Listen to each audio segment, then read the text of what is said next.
directamente a los tejidos, va a unirse con una estructura que se llama capilar.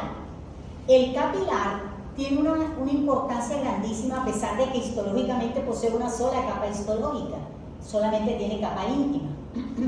Entonces el capilar va a unir el sistema arterial con el sistema venoso, y ese sistema venoso que empieza en los tejidos va a estar representado por algo que se llama vénula recolectora. Estas vénulas recolectoras se van a encargar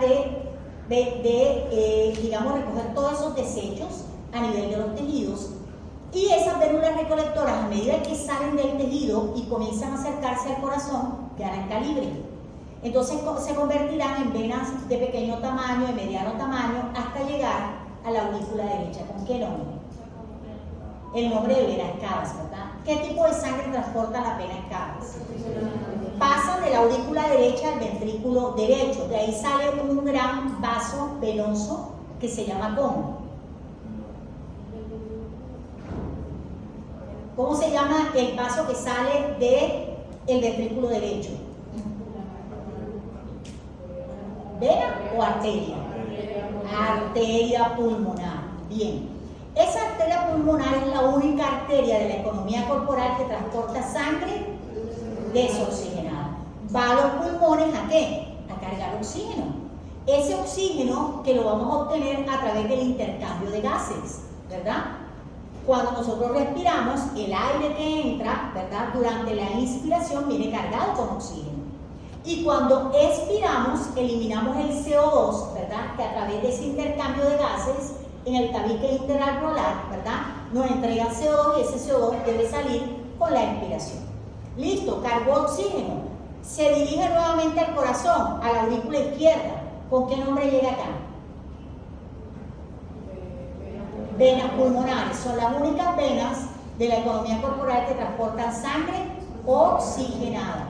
De la aurícula izquierda pasan al ventrículo izquierdo y se inicia nuevamente el circuito. ¿Sí lo recordaron?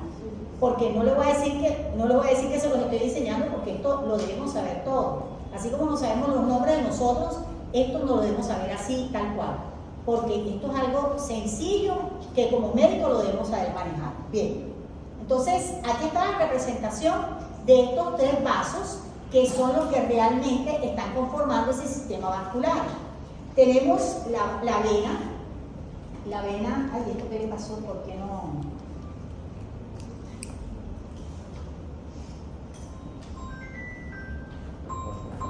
Ay, Dios mío, déjenme contestar esto, por favor.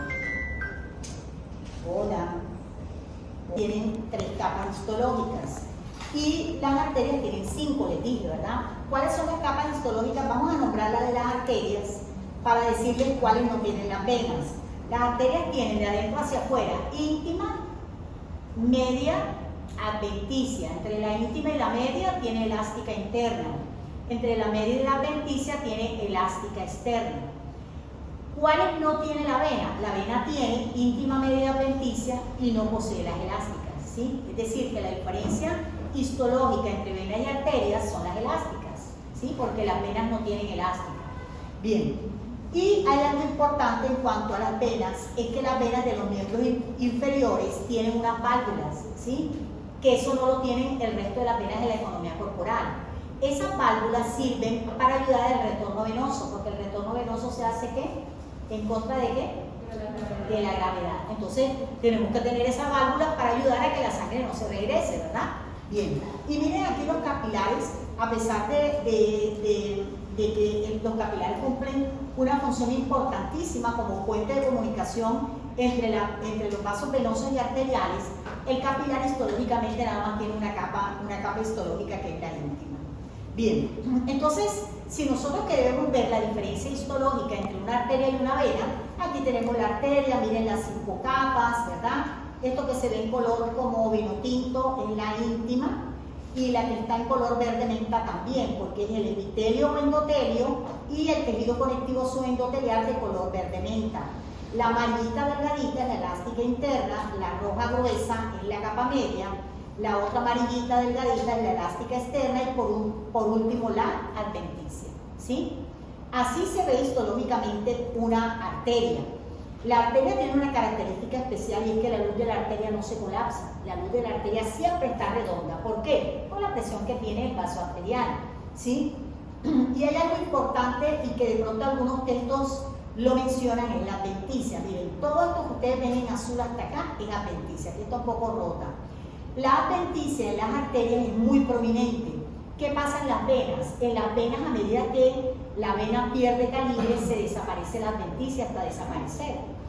Y va disminuyendo, hasta desaparecer. Y hay algo que algunos textos lo dicen, yo no estoy de acuerdo, pero yo tengo que comentárselo a ustedes, y es que la capa media es más gruesa en las arterias. Pero eso depende, porque si estamos hablando de las venas cavas, ¿verdad? O inclusive la vena pulmonar, pues la capa media es bien gruesa, entonces va a ser muy difícil diferenciarlas con estas características que estamos mencionando. Miren la luz de una vena, la luz de la vena no se colapsa, a diferencia de la arteria, que permanece redonda. Miren que la capa media de esta vena es gruesa, pero fíjense que a pesar de ser una vena de mediano calibre, miren lo delgadita de la adventicia, ¿lo ven? Miren qué adventicia tan delgada. Ella, a medida que la vena pierde calibre, ella desaparece, ¿sí? Esa es una forma de diferenciarlas histológicamente. Bueno, esto era lo que les andaba buscando, se los estoy pidiendo a unos compañeros del semestre pasado, porque yo tuve un problema con el teléfono y al reiniciarlo perdí un montón de información, pero déjenme ver si lo puedo rescatar. Estoy tratando de rescatarlo. Sí, por favor, vamos a ver si me lo mandan, si alguien me lo envía. Bueno, entonces vamos a iniciar con la patología arterial más frecuente, que se llama arterioesclerosis. ¿Qué es la arterioesclerosis? Se define como esa pérdida de elasticidad y el endurecimiento del vaso sanguíneo arterial, ¿sí? Repito, pérdida de elasticidad y endurecimiento del vaso sanguíneo arterial. Ahí estamos definiendo la arterioesclerosis. La arterioesclerosis tiene, podríamos decirlo así, tres hijas, tres estructuras o tres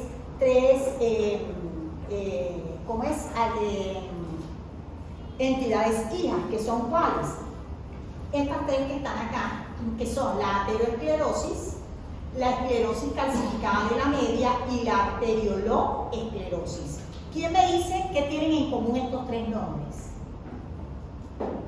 Miren los nombres. ¿Qué tienen en común?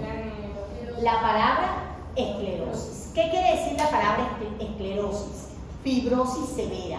Cuando ustedes vean la palabra esclerosis, donde la vean en patología, en cualquier descripción, están hablando del punto máximo de fibrosis. Y esa es una característica de estas tres entidades, que tienen una fibrosis severa, ¿sí? Ya parece que me van a mandar el cuadrito, porque lo que sigue, para que me puedan entender esto, es la explicación con el cuadrito. Ay, sí, aquí lo mandaron. Bueno, entonces te lo mando para que lo compartas con tus compañeros y poder explicarlo.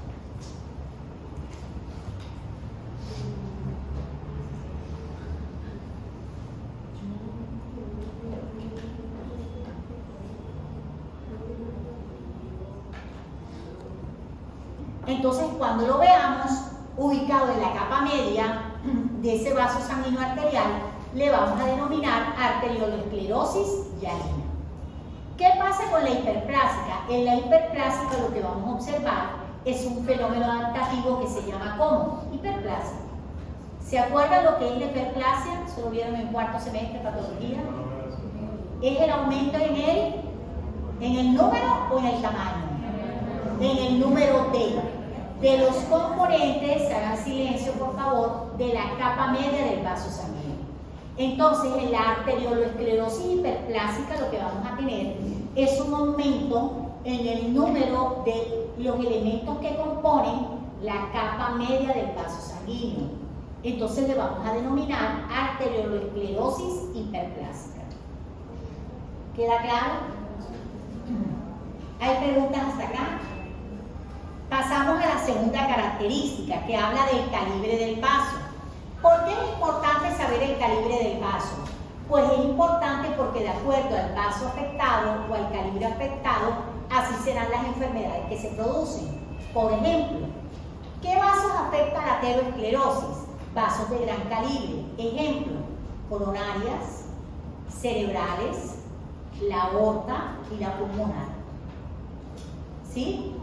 Vasos de gran calibre, repito, cerebrales, aorta, pulmonar y cerebrales.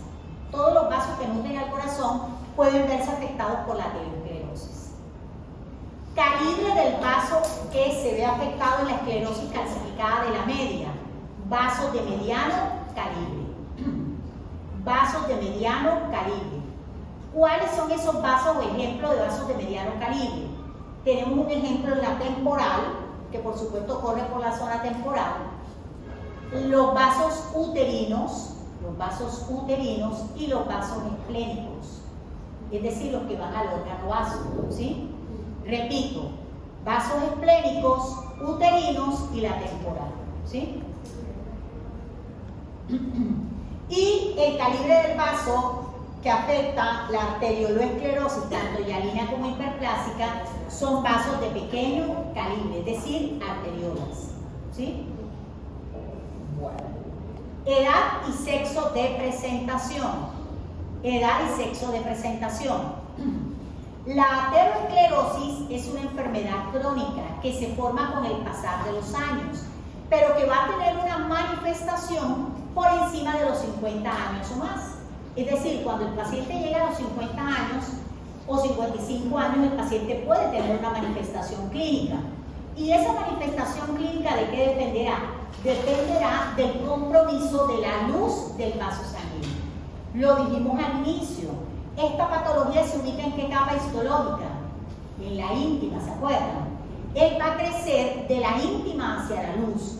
Ese crecimiento va a ir obstruyendo el lumen y puede llegar a causar evento isquémico. ¿Qué es una isquemia? Eso lo vieron en cuarto, ¿qué es isquemia? El evento isquémico es cuando hay falta de irrigación de un órgano. Ejemplo, si estamos hablando de un vaso coronario y si por esa sangre, por ese vaso coronario no pasa sangre, esa porción del corazón que le va a pasar se puede infartar, ¿verdad? Al no poderle llegar la sangre por un evento isquémico de ese vaso coronario. Una de las principales causas de la isquemia que termina afectando las coronarias es la aterosclerosis o la enfermedad aterosclerótica de los vasos coronarios, ¿sí? Que cierran el lumen del vaso y causan un evento isquémico y en forma secundaria pueden producir un infarto agudo del miocardio, ¿sí?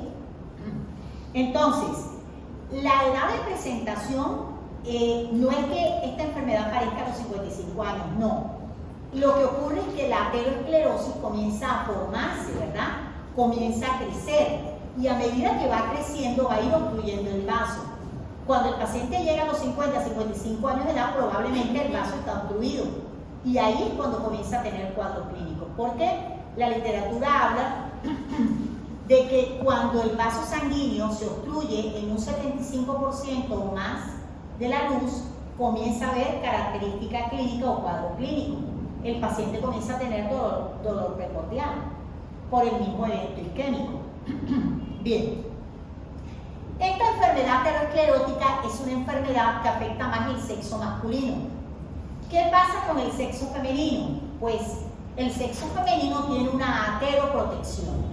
Esa ateroprotección no es para toda la vida, la tiene la mujer en edad reproductiva. La mujer joven que tiene acción hormonal, que no ha llegado a la menopausia, está protegida. ¿Por qué?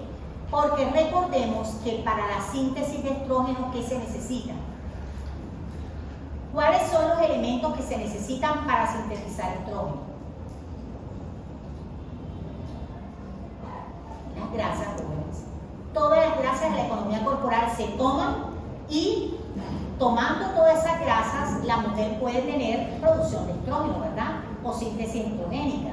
Entonces, ¿qué va a ocurrir? Pues una mujer en edad reproductiva nunca desarrollará aterosclerosis porque la grasa la está tomando ¿para qué? Para la síntesis estrogénica. Entonces, no puede haber grasas como en el caso de la aterosclerosis para depositarse en la íntima de los vasos sanguíneos. Pero ¿qué pasa cuando esa mujer llega a la menopausia? En donde hay cese hormonal y ya no vamos a necesitar la grasa para la síntesis estrogénica. ¿Qué va a ocurrir? Pues la mujer tendrá la misma probabilidad que los señores de producir aterosclerosis y por supuesto de hacer cuadros clínicos de infarto y todo lo que les he mencionado anteriormente. ¿Sí, jóvenes?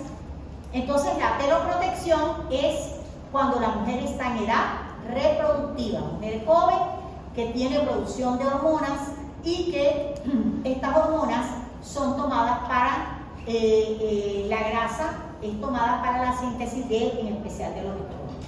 Entonces debe quedar claro que la edad de presentación es 50-55 años o más, que es cuando se comienza a dar el evento isquémico por obstrucción del lumen del vaso sanguíneo afectado. Y que el sexo predominante para esta patología, ¿cuál es? ¿Sexo qué? Masculino. Y que la mujer joven tiene una ateroprotección, pero que esa ateroprotección se pierde cuando la mujer llega a la menopausia. ¿Qué pasa con la esclerosis calcificada de la media? Esta no es una verdadera enfermedad, jóvenes.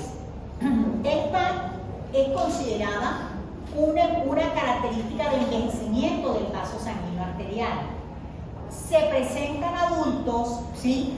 Y se puede presentar en ambos sexos. Entonces, repito, no es una verdadera enfermedad, es más bien una característica de envejecimiento del vaso sanguíneo, se va a presentar en ambos sexos y en pacientes adultos. En cuanto a la arterioloesclerosis, se da en ancianos y también se presenta en ambos sexos, en ancianos y en ambos sexos. Pasamos a la penúltima característica. ¿Quién me recuerda la definición de estenosis? ¿Qué es estenosis?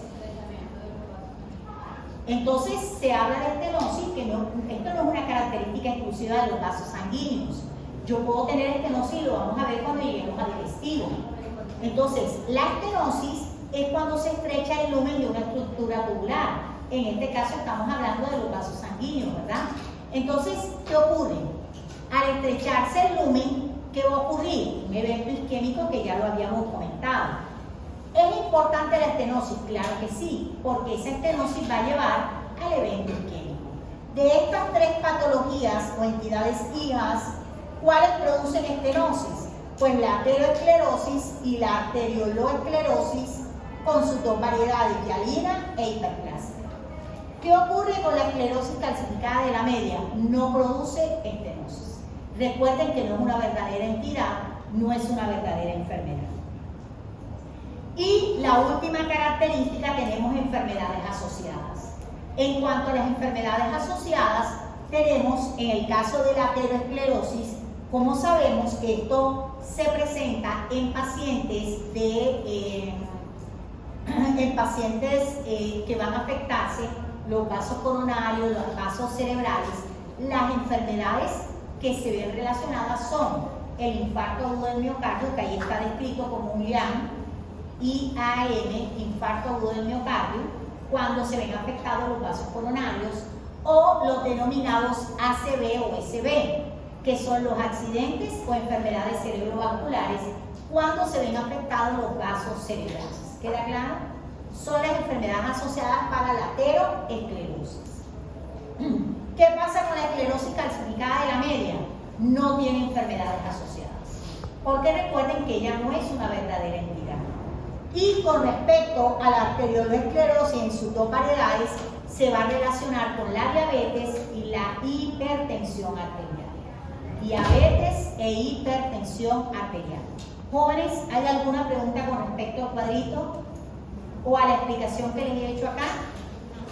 ¿Tienen alguna duda? Bueno.